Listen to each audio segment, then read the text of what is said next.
Friends, आज से हम जीव विज्ञान का पहला चैप्टर स्टार्ट करते हैं। चूंकि हम यहाँ महेश ओराल सर की एनसीईआरटी पुस्तक से कवर कर रहे हैं, जो कि प्रश्नों के माध्यम से कवर किया गया। हम प्रश्नों को देखेंगे, जहां आवश्यक होगा कॉन्सेप्ट को भी देखते हुए चलेंगे। इससे हमारे प्रश्न भी तैयार होंगे और कॉन्सेप्ट भी क्लियर होगा। तो चलिए हम प्रश्नों को देखते हैं।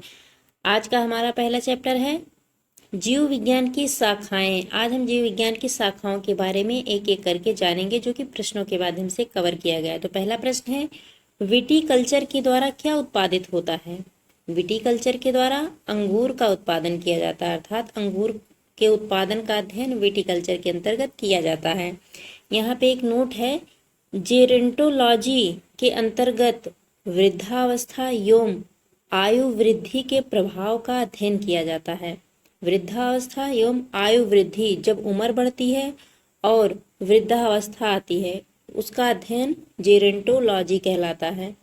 जेरेंटोलॉजी के अंतर्गत वृद्धावस्था एवं आयु वृद्धि का अध्ययन किया जाता है। आयु वृद्धि का प्रभाव क्या पड़ता है आयु वृद्धि में, उसका अध्ययन किया जाता है। आगे देखते हैं, वर्मी कल्चर में कौन से कीट का प्रयोग, अर्थात कौन सा कीट प्रयुक्त होता है? वर्मी कल्चर में केंचुआ प्रयुक्त होता है, अर्थात वर्मी कल्चर में केंचुए का उत्पादन किया जाता है। अर्थात जिस तरीके से विटीकल्चर अंगूर उत्पादन से संबंधित है, उसी की तरह वर्मी कल्चर केंचुआ उत्पादन से संबंधित है। केंचुआ को किसानों का मित्र कहा जाता है। आगे देखते हैं, पेडोलॉजी के अंतर्गत किसका वैज्ञानिक अध्ययन किया जाता है? पेडोलॉजी, पेड का अर्थ होता है मृदा। पेड, कहीं भी आपको पेड लिखा दिख जाए तो उसका अर्थ होता है मृदा, और मृदा का अध्ययन, लॉजी का अर्थ होता है अध्ययन, अर्थात पेडोलॉजी के अंतर्गत मृदा का अध्ययन किया जाता है। मृदा में किस तरीके से परिवर्तन होता है, कौन सी मृदा किस प्रकार की है, इन सब का अध्ययन पेडोलॉजी के अंतर्गत किया जाता है। आगे है, फूलों का अध्ययन को क्या कहते हैं? फूलों के अध्ययन को एंथोलॉजी कहा जाता है। एंथो का अर्थ हुआ फूल और लॉजी का अर्थ हुआ अध्ययन करना, तो फूलों का अध्ययन एंथोलॉजी कहलाता है। एंथोलॉजी के अंतर्गत फूलों का अध्ययन किया जाता है। आगे है, कीटों का वैज्ञानिक अध्ययन क्या कहलाता है? कीटों का वैज्ञानिक अध्ययन एंटोमोलॉजी कहलाता है। एंटोमो का अर्थ होता है कीटों का, तो कीट का होता है एंटो। हम देखते ना, आंट मतलब चींटियां होती हैं, उसी तरीके से कीटों का अध्ययन जो कि वैज्ञानिक तरीके से किया जाता है, एंटोमोलॉजी कहलाता है। आगे देखते हैं, जनसंख्या एवं मानव जाति के आंकड़ों का अध्ययन क्या कहलाता है? जैसे हम देखते हैं, जनसंख्या का अध्ययन या मानव जाति का अध्ययन जनांकिकी या डेमोग्राफी कहलाता है, अर्थात जनसंख्या में किस तरीके से वृद्धि हो रही है या कमी हो रही है, उनमें क्या परिवर्तन हो रहा है, उन मानव का, जो मानव का अध्ययन या उनकी जातियों का। मानव जाति का अर्थ हुआ है मानव का, ये नहीं जनसंख्या किसी का भी कि जानवरों की जनसंख्या, नहीं, जनसंख्या वो भी मानव जाति का, उसका अध्ययन जनांकिकी कहलाता है। आगे देखते हैं, यहाँ पे एक नोट है कि जीवाश्म वनस्पति, जिसे हम पैलियो बॉटनी कहते हैं, जीवाश्म वनस्पति के अंतर्गत पादप जीवाश्म का अध्ययन किया जाता है, अर्थात जो पौधों का जीवाश्म होता है, जैसे कोई पौधा, पेड़ पौधा जमीन के अंदर कई वर्षों तक गिरा है और वो जीवाश्म बन गया है, तो उसका अध्ययन जीवाश्म वनस्पति कहलाता है। आगे है, विभिन्न संस्कृतियों के वैज्ञानिक विवरण के तुलनात्मक अध्ययन को क्या कहते हैं? अर्थात जो विभिन्न संस्कृतियां हैं, जैसे मेसोपोटामिया की सभ्यता, वहाँ की संस्कृति, हड़प्पा की सभ्यता संस्कृति, मिस्र की सभ्यता संस्कृति, तो इसका जो अध्ययन है, अगर हम तुलनात्मक तीनों का अध्ययन कर रहे हैं, तो ये तीनों का तुलनात्मक अध्ययन एथनोलॉजी कहलाता है। अगर हम मान लीजिए मेसोपोटामिया की, मिस्र की और भारत में जो सिंधु घाटी सभ्यता है, ये तीनों का अध्ययन अगर हम तुलना करके करते हैं, तो वो अध्ययन एथनोलॉजी कहलाता है। एथनो का अर्थ होता है प्राचीन या कोई भी संस्कृति। एथनोलॉजी का अर्थ होता है कि किसी संस्कृति से संबंधित कोई अध्ययन। एथनो और लॉजी का हम जानते हैं अध्ययन करना, तो एथनोलॉजी का अर्थ हुआ विभिन्न संस्कृतियों का तुलनात्मक अध्ययन। आगे देखते हैं, सब्जी का अध्ययन किस शाखा के अंतर्गत किया जाता है? सब्जी का अध्ययन ओलेरी कल्चर के अंतर्गत किया जाता है। ओलेरी कल्चर के अंतर्गत सब्जी का अध्ययन किया जाता है। आगे देखते हैं, अस्थियों का अध्ययन विज्ञान की किस शाखा के अंतर्गत किया जाता है? अस्थियों का अध्ययन विज्ञान की ऑस्टियोलॉजी शाखा के अंतर्गत किया जाता है। अर्थात हड्डियों का अध्ययन क्या कहलाता है? ऑस्टियोलॉजी। कभी भी है ऑस्टियोलॉजी किससे संबंधित है? हड्डियों या अस्थियों का अध्ययन से संबंधित है। आगे देखते हैं, सर्पों का अध्ययन किस वैज्ञानिक शाखा के अंतर्गत किया जाता है? सर्पों का अध्ययन सर्पेंटोलॉजी के अंतर्गत किया जाता है। ये तो नाम से ही स्पष्ट है। आगे है, हाइड्रोपोनिक्स किससे संबंधित है? हाइड्रोपोनिक्स मृदा रहित पादप संवर्धन से संबंधित है। अर्थात हाइड्रोपोनिक्स में जब भी किसी पौधे का उत्पादन किया जाता है तो उसमें मृदा का प्रयोग नहीं किया जाता है, उसमें पानी या अन्य किसी केमिकल से वनस्पतियों को उगाया जाता है। जहाँ भी वनस्पतियों को बिना मिट्टी के, मृदा के उगाया जाए तो वो हाइड्रोपोनिक्स कहलाता है, अर्थात पानी में उगाया जाए। जैसे हम आजकल देखते हैं कि कई फ्लोर ऊपर खेती की जा रही है, तो वहाँ हम मृदा थोड़े ना लेके जाएंगे, तो वहाँ पे हम जल के द्वारा उसमें कुछ केमिकल मिला के सब्जियां उगाते हैं या वनस्पतियां या फूल पेड़ पौधे लगाते हैं छोटे छोटे, तो वो अध्ययन हाइड्रोपोनिक्स कहलाता है। आगे देखते हैं, जीव विज्ञान के अंतर्गत किन जंतुओं का अध्ययन किया जाता है? जीव विज्ञान के अंतर्गत किन जंतुओं का अध्ययन किया जाता है? ये आप नोट करिएगा कि जीव विज्ञान में जीवित एवं मृत दोनों प्रकार के जंतुओं का अध्ययन किया जाता है। तो ये ऑप्शन में आ सकता है, जीव विज्ञान के अंतर्गत जीवित जंतुओं का अध्ययन किया जाता है, मृत जंतुओं का अध्ययन किया जाता है, दोनों का अध्ययन किया जाता है, कोई नहीं का अध्ययन किया जाता है। तो हम क्या लगाएंगे? दोनों का अध्ययन किया जाता है। आगे देखते हैं, यहाँ पे अब दिया है कि जो जीव विज्ञान के विभिन्न शाखाओं के जनक हैं उनके बारे में बताया गया है कि किसका जो जन्मदाता कौन है। जैसे जंतु विज्ञान, जिसे हम जूलॉजी कहते हैं, जंतु विज्ञान के जनक कौन माने जाते हैं? अरस्तु। जीव विज्ञान के जनक अरस्तु। इसी तरीके से हम अलग अलग जनक के बारे में जानेंगे। जैसे वनस्पति विज्ञान के जनक थियोफ्रेस्टस, बॉटनी के जनक थियोफ्रेस्टस, जिसे हम वनस्पति विज्ञान कहते हैं। वनस्पतियों का, चाहे जीवित हो या मृत हो, उसका अध्ययन बॉटनी के अंतर्गत किया जाता है। और बॉटनी में भी जैसे जीवित मृत का अर्थ यह हुआ कि कोई पौधा जिंदा है या फिर मृत हो चुका है, तो वनस्पतियों का अध्ययन जिसके अंतर्गत किया जाता है, जिसे हम बॉटनी कहते हैं। बॉटनी के जनक थियोफ्रेस्टस हैं। सूक्ष्म विज्ञान या सूक्ष्म जीव विज्ञान के जनक लुई पास्चर हैं। माइक्रोबायोलॉजी, जो सूक्ष्म बहुत छोटी छोटी चीज़ों के बारे में जो अध्ययन किया जाता है वो माइक्रोबायोलॉजी कहलाता है, उसके जनक लुई पास्चर हैं। आगे हैं जीवाणु विज्ञान, बैक्टीरियोलॉजी का अध्ययन या बैक्टीरिया जो जीव होते हैं उनका अध्ययन जीवाणु विज्ञान के अंतर्गत किया जाता है। जीवाणु विज्ञान के जनक रॉबर्ट कोच थे। प्रतिरक्षा विज्ञान, जिसे हम इम्यूनोलॉजी भी कहते हैं, प्रतिरक्षा विज्ञान के जनक एडवर्ड जेनर थे। वर्गीकी अथवा वर्गीकरण विज्ञान के अध्ययन को टैक्सोनॉमी कहा जाता है। टैक्सोनॉमी के जनक कैरोलस लीनियस हैं। वर्गीकी या वर्गीकरण, जैसे हम किसी विज्ञान का जब हम वर्गीकरण कहते हैं तो सबसे पहले वर्गीकरण किसने किया था? तो किसने किया था? कैरोलस लीनियस के द्वारा किया गया था। आगे देखते हैं, रुधिर परिसंचरण तंत्र के जनक कौन थे? William Harvey. रुधिर परिसंचरण तंत्र के जनक विलियम हार्वे थे। आगे है कोशिका विज्ञान, जिसे हम साइटोलॉजी भी कहते हैं। कोशिका विज्ञान के जनक रॉबर्ट हुक थे। जो कोशिका विज्ञान है जिसे हम साइटोलॉजी भी कहते हैं, कोशिका विज्ञान के जनक रॉबर्ट हुक थे। उत्परिवर्तन म्यूटेशन के जनक ह्यूगो डी व्रीज थे। उत्परिवर्तन जैसे हम देखे थे कि कोरोना के समय में कोरोना के बहुत सारे वेरिएंट आए थे, B1 B2, ये सब जो वेरिएंट आए थे ये म्यूटेशन थे, अपने आप को जीनों में परिवर्तन करते रहते हैं। तो इसका अध्ययन उसका अध्ययन हम उत्परिवर्तन में करते हैं।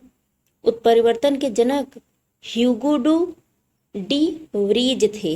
आगे है कवक विज्ञान, जिसे माइकोलॉजी कहते हैं। कवक जो कि फंगस होते हैं ना, फंगस कहीं भी फफूंद लग जाता है, वही कवक विज्ञान के जनक हेनरिच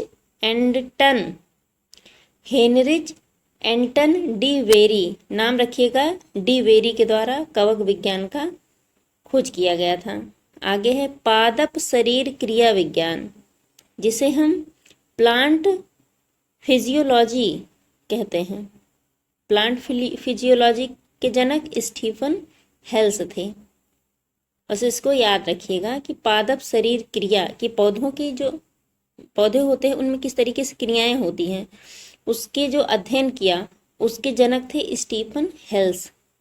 आधुनिक वनस्पति विज्ञान, जो आधुनिक वनस्पति विज्ञान है, मॉडर्न बॉटनिक के जनक कैरोलस लीनियस थे। रुधिर वर्ग जो ब्लड ग्रुप है, जैसे ब्लड के 4 ग्रुप है,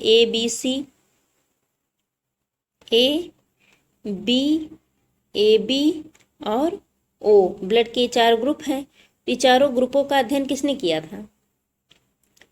तो वो कार्ल्स लैंड स्टीनर के द्वारा ब्लड ग्रुप का अध्ययन किया गया था कि ब्लड के कई ग्रुप होते हैं। वर्तमान में 4 ग्रुप हैं, उसके भी उप ग्रुप हैं, लेकिन मेनली 4 ग्रुप हैं। आगे देखते हैं अंतःस्रावी विज्ञान। अंतःस्रावी विज्ञान के जनक थॉमस एल्वा एडिसन हैं। जो अंतःस्रावी ग्रंथियां होती हैं, इंडोक्राइनोलॉजी, जो अंतःस्रावी ग्रंथियां हैं उनके जनक अर्थात उनकी जो खोज करने की शुरुआत, उनके जनक थॉमस एल्वा एडिसन थे। आगे है आनुवंशिकी, जिसे हम जेनेटिक्स भी कहते हैं। आनुवंशिकी के जनक ग्रेगर जॉन मेंडल थे, जिन्होंने मटर के पौधे पर आनुवंशिक का एक्सपेरिमेंट किया था। आगे है आधुनिक आनुवंशिकी के जनक कौन थे? Gregor John Mendel. आनुवंशिकी हो या मॉडर्न आनुवंशिकी हो, जिसे हम जेनेटिक्स या मॉडर्न जेनेटिक्स कहते हैं, दोनों के जनक ग्रेगर जॉन मेंडल थे। आगे है भारतीय पुनरावनस्पति या भारतीय पुरा वनस्पति, जो भारत की प्राचीन वनस्पतियां हैं उसके विज्ञान जो है उसका अध्ययन जो किया जाता है, तो भारतीय पुरा वनस्पति विज्ञान के जनक बीरबल साहनी थे। आगे है आनुवंशिकी अभियांत्रिकी अर्थात जेनेटिक इंजीनियरिंग के जनक पाल वर्ग थे। आगे है शैवाल विज्ञान। फाइकोलॉजी के जनक विलियम हेनरी हार्वे थे। भारतीय शैवाल विज्ञान के जनक MOP आयंगर थे। भारतीय पारिस्थितिकी इंडियन इकोलॉजी के जनक रामदेव मिश्रा थे। औषधि विज्ञान के जनक हिप्पोक्रेटस। औषधि विज्ञान ये बहुत महत्वपूर्ण है कि फार्मेकोटेशियल साइंस के जनक हिप्पोक्रेटस थे। सूक्ष्मदर्शिकी माइक्रोस्कोपी के जनक एंटनी वान ल्यूवेनहॉक थे। ल्यूवेनहॉक के द्वारा सूक्ष्मदर्शिकी का जो खोज किया गया कि इसका भी अध्ययन किया जाना चाहिए, इसका अध्ययन ल्यूवेनहॉक के द्वारा किया गया। इसके जनक सूक्ष्मदर्शिकी माइक्रोस्कोपी, जो बहुत छोटे जीवों का जो देखने की प्रक्रिया सबसे पहले ल्यूवेनहॉक के द्वारा की गई। कि उन्होंने देखा कि सबसे छोटा, जैसे जीन को इन्होंने देखा था।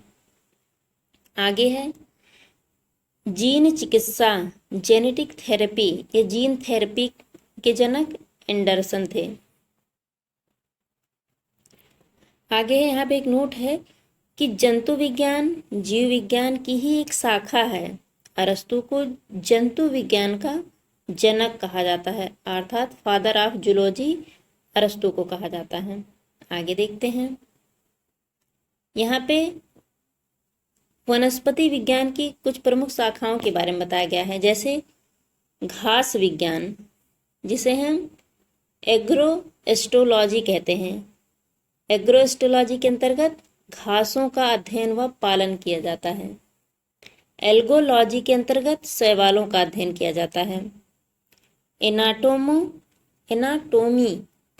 एनाटोमी के अंतर्गत आंतरिक संरचना का अध्ययन किया जाता है, कि जैसे मानव शरीर में आंतरिक संरचनाएं किस तरीके से हैं, या वनस्पतियों, यहाँ चूंकि हम वनस्पति के बारे में बात कर रहे हैं तो वनस्पतियों के अंदर की जो क्रियाएं हैं उसका अध्ययन या उनकी संरचना है उनका अध्ययन वनस्पति विज्ञान में एनाटोमी के अंतर्गत किया जाता है। तो आप इसको याद रखिएगा।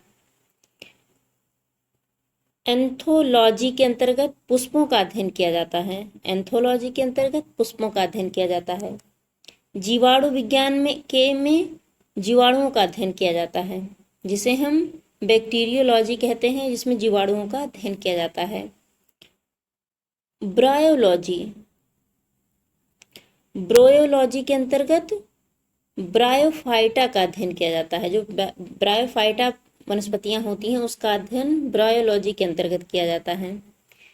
कैसिडोलॉजी के अंतर्गत पादपों में रोगजन्य गांठों, पादप कैंसर का अध्ययन किया जाता है। पौधों में जो गांठ जनित रोग होते हैं, उनकी कैंसरस चीजें होती हैं, उसका अध्ययन कैसिडोलॉजी के अंतर्गत किया जाता है। आगे है डेंड्रोक्रोनोलॉजी का अध्ययन वृक्षों की आयु का अध्ययन।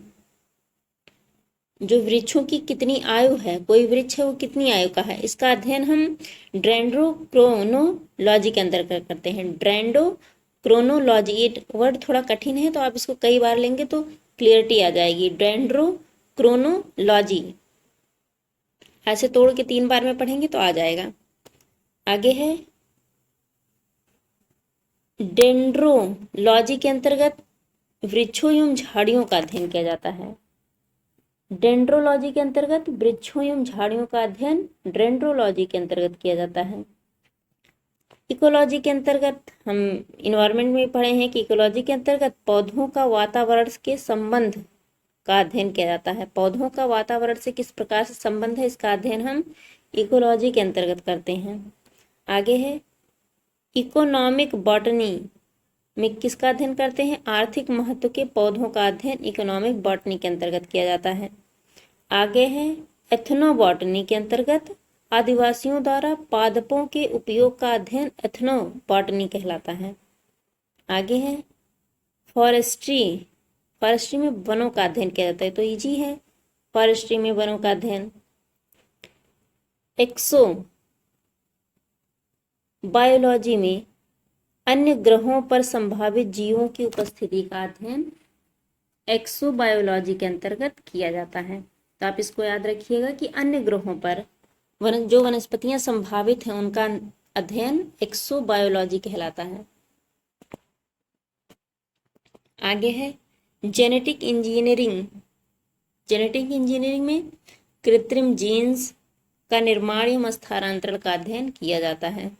आगे देखते हैं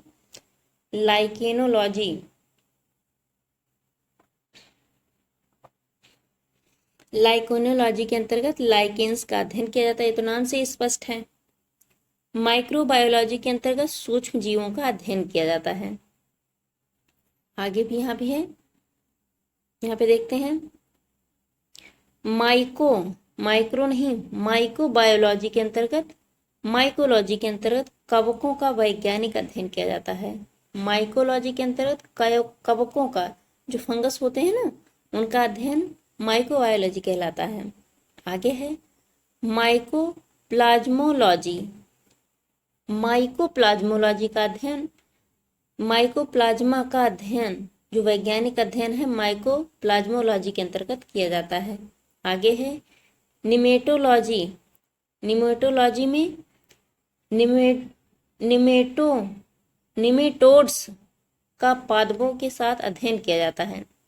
जो निमेटोड्स वनस्पतियां होती हैं उनका या जो जीव होते हैं उनका अन्य, जैसे एक पेड़ है उस पर अन्य पेड़ कोई उगाता है गांठ, तो उनका आपस में जो संबंध है उसके अध्ययन निमेटोलॉजी के अंतर्गत किया जाता है। आगे है पेलियोबॉटनी, पेलियोबॉटनी पादप जीवाश्मों का अध्ययन। इससे पहले हम पढ़ चुके हैं कि पेलियोबॉटनी के अंतर्गत पौधों के जो जीवाश्म होते हैं, जैसे कोई पौधा कई वर्षों से जमीन के नीचे धंसा है तो अब उसका अध्ययन हम पेलियोबॉटनी के अंतर्गत करते हैं। आगे है पेलिनोलॉजी, पेलिनोलॉजी में परागकणों का अध्ययन किया जाता है। जो फूल में परागकण होते हैं ना उसका अध्ययन हम पेलिनोलॉजी के अंतर्गत करते हैं। जिस तरीके से कोई जो भंवरे होते हैं फूल खिलाते हैं, हम गाना भी सुने हैं, तो वो सब जो अध्ययन किया जाता है उनका वो पेलिनोलॉजी कहलाता है। आगे है पैथोलॉजी, पैथोलॉजी के अंतर्गत पादप रोगों का उपचार व अध्ययन। जैसे पौधों में कोई रोग हो जाता है तो उसे उपचार किया जाता है और उसका अध्ययन किया जाता है, तो उसका उपचार और अध्ययन पैथोलॉजी कहलाता है। आगे है पैरासिटोलॉजी, पैरासिटोलॉजी के अंतर्गत पोषक तथा परजीवियों के संबंधों का अध्ययन किया जाता है। जो परजीवी होते हैं उनका अध्ययन जैसे पैरासाइट तो परजीवी होते ही हैं, पैरासाइट का अर्थ होता है, तो वही पैरासिटोलॉजी के अंतर्गत पोषक एवं परजीवियों का अध्ययन किया जाता है। आगे है फार्मेकोलॉजी, फार्मेकोलॉजी के अंतर्गत औषधीय पादपों का अध्ययन किया जाता है। आप इसको याद रखिएगा, फार्मेकोलॉजी के अंतर्गत और जो औषधीय पौधे होते हैं जैसे नीम का पेड़ हो गया, तुलसी का पौधा हो गया, तो इनका अगर अध्ययन किया जाएगा तो वो फार्मेकोलॉजी के अंतर्गत किया जाएगा। आगे है फिजियोलॉजी, फिजियोलॉजी में विभिन्न पादपों के जैविक क्रियाओं का अध्ययन किया जाता है। फिजियोलॉजी के अंतर्गत पौधों की जैविक क्रियाओं का अध्ययन किया जाता है। आगे है टेरिडोलॉजी, टेरिडोलॉजी में टेरिडोफाइट्स का अध्ययन किया जाता है। एक वनस्पति टेरिडोफाइट्स होती है जिसका अध्ययन टेरिडोलॉजी कहलाता है। आगे है फाइटोजियोग्राफी, फाइटोजियोग्राफी में पौधों के वितरण व उनके या उसके कारणों का अध्ययन किया जाता है। वो पौधा वहीं क्यों है, जैसे कोई मरुस्थल में पौधा हो गया, जल में हो गया, स्थल में हो गया, तो ये जो इनका अध्ययन कि ये यहाँ क्यों है, उनका वितरण कैसे यहाँ क्यों है, इसका अध्ययन फाइटोजियोग्राफी के अंतर्गत किया जाता है। आगे है स्पेस बायोलॉजी, स्पेस बायोलॉजी में अंतरिक्ष तथा वायुमंडल में स्थित पादपों का अध्ययन किया जाता है। अगर कोई अंतरिक्ष में पौधा मिलता है या वायुमंडल में मिलता है तो उसका अध्ययन हम स्पेस बायोलॉजी के अंतर्गत करते हैं। आगे है स्पर्मेलॉजी, बीजों का अध्ययन स्पर्मेलॉजी कहलाता है, तो आप इसको याद रखिएगा। आगे है हीलियोथेरेपी, हीलियोथेरेपी में सूर्य के प्रभाव से चिकित्सा करने की प्रक्रिया हीलियोथेरेपी कहलाती है। अगर हम सूर्य के प्रकाश में कोई थेरेपी करते हैं तो उसका जो अध्ययन होता है वो हीलियोथेरेपी कहलाता है। आगे है हाइड्रोपोनिक्स, पहले हम पढ़ चुके हैं। हाइड्रोपोनिक्स के अंतर्गत बिना मृदा के बागवानी की जाती है, अर्थात जलों में या उसमें केमिकल्स में, जिसमें मृदा का प्रयोग बिल्कुल नहीं किया जाता है। आगे देखते हैं, अब यहाँ पे जंतु विज्ञान की प्रमुख शाखाओं के बारे में बताया गया है, किसका अध्ययन किसमें किया जाता है। इससे पहले हम वनस्पतियों का देख लिए हैं, अब यहाँ पे जंतुओं का देखेंगे। जैसे है एनाटॉमी, इस एनाटॉमी के बारे में बताया गया है कि विच्छेदन के द्वारा शरीर एवं विविध अंगों की रचना का प्रदर्शन करना एनाटॉमी कहलाता है। अगर मान लीजिए कोई पौधा आप काट देते हैं, उसमें फिर किस तरीके से परिवर्तन होता है, उनकी रचना में परिवर्तन होता है, उसका अध्ययन एनाटॉमी कहलाता है। आगे है एंथ्रोपोलॉजी। एंथ्रोपोलॉजी में मानव जाति के सांस्कृतिक विकास का अध्ययन किया जाता है। इससे पहले हम देख ही चुके हैं कि एंथ्रो का मतलब होता है मानव, पोलॉजी का अर्थ होता है अध्ययन करना, लॉजी का अर्थ होता है, तो मानव जाति के सांस्कृतिक विकास का अध्ययन एंथ्रोपोलॉजी के अंतर्गत किया जाता है। आगे है इकोलॉजी। हम जानते हैं कि जैविक एवं अजैविक वातावरण से जीवों के विविध संबंधों का अध्ययन इकोलॉजी कहलाता है। आगे है एंडोक्राइनोलॉजी। अंतःस्रावी तंत्रों का अध्ययन एंडोक्राइनोलॉजी कहलाता है। एंडो से हो गया अंतः, क्राइनो से हो गया तंत्र होता है, लॉजी में अध्ययन, तो वही हो गया एंडोक्राइनोलॉजी के अंतर्गत अंतःस्रावी तंत्रों का अध्ययन किया जाता है। आगे है एम्ब्रायोलॉजी। एम्ब्रायोलॉजी के अंतर्गत भ्रूणीय संवर्धन का अध्ययन किया जाता है कि जैसे भ्रूण में किस तरीके से उस भ्रूण का विकास हो रहा है, जो उसमें भ्रूण पल रहा है, बच्चा पल रहा है, तो जब भ्रूण अवस्था में है तो किस तरीके से उसमें परिवर्तन हो रहा है या विकास हो रहा है, उसका अध्ययन हम एम्ब्रायोलॉजी के अंतर्गत करते हैं। आगे है एंजाइमोलॉजी। एंजाइमोलॉजी के अंतर्गत उत्प्रेरकों का अध्ययन किया जाता है। एंजाइमोलॉजी के अंतर्गत उत्प्रेरक का अध्ययन किया जाता है। आगे है एंटोमोलॉजी। एंटोमोलॉजी के अंतर्गत कीट पतंगों का अध्ययन किया जाता है, नाम से ही स्पष्ट है एंटोमोलॉजी। आगे है जेनेटिक्स में जीवों के आनुवांशिक लक्षण एवं इनकी वंशानुगत या वंशानुगत जो गतिविधियां हैं उनका अध्ययन जेनेटिक्स के अंतर्गत किया जाता है कि किस तरीके से वर्तमान की जेनेटिक्स उसमें कहाँ परिवर्तन आया, अगले वंश में अगली पीढ़ी में क्या परिवर्तन आया, ये जो परिवर्तन होते हैं एक पीढ़ी से दूसरी पीढ़ी में, उसका जो अध्ययन होता है वो जेनेटिक्स के अंतर्गत किया जाता है। आगे है हिमेटोलॉजी। हिमेटोलॉजी के अंतर्गत रुधिर एवं रुधिर संबंधी रोगों का अध्ययन किया जाता है। अगर कोई ब्लड में किसी तरीके से रोग हो या रुधिर का खुद का अध्ययन हिमेटोलॉजी कहलाता है। आगे है हर्पेटोलॉजी। हर्पेटोलॉजी के अंतर्गत उभयचरों एवं सरीसृपों का अध्ययन किया जाता है। कोई प्राणी जो जल में रहे, स्थल में रहे, उसे उभयचर कहते हैं, और जो सरीसृप जो रेंगते हैं, चाहे वो पानी में रेंगे या फिर बाहर रेंगे, तो उनका अध्ययन हर्पेटोलॉजी कहलाता है। आगे है मैमेलोलॉजी। मैमेलोलॉजी में स्तनधारियों का अध्ययन किया जाता है। मैमल में स्तनधारी होता है और लॉजी का मतलब अध्ययन हो गया, तो मैमेलोलॉजी में स्तनधारियों का अध्ययन किया जाता है। आगे है माइक्रोबायोलॉजी। इससे ही पता चलता माइक्रो मतलब सूक्ष्म होता है, माइक्रोबायोलॉजी में अति सूक्ष्म जीवों का अध्ययन किया जाता है।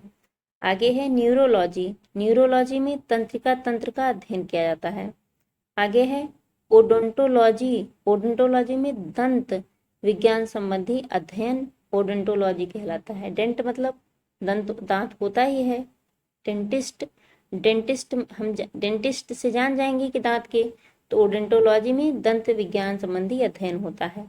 आगे है ऑर्निथोलॉजी। कई बार ये परीक्षाओं में आया है। ऑर्निथोलॉजी के अंतर्गत पक्षियों का अध्ययन किया जाता है। जो पक्षी होते हैं ना, उड़ते हैं, उनका अध्ययन ऑर्निथोलॉजी के अंतर्गत किया जाता है। आगे है पैथोलॉजी। पैथोलॉजी में रोगों की प्रकृति, लक्षणों एवं कारणों का अध्ययन पैथोलॉजी कहलाता है। कोई भी रोग है, उसकी प्रकृति कैसी है, उसके लक्षण क्या हैं और कारण क्या हैं, इनका अध्ययन पैथोलॉजी के अंतर्गत किया जाता है। आगे है रेडियोलॉजी। ये बहुत महत्वपूर्ण है। रेडियोलॉजी।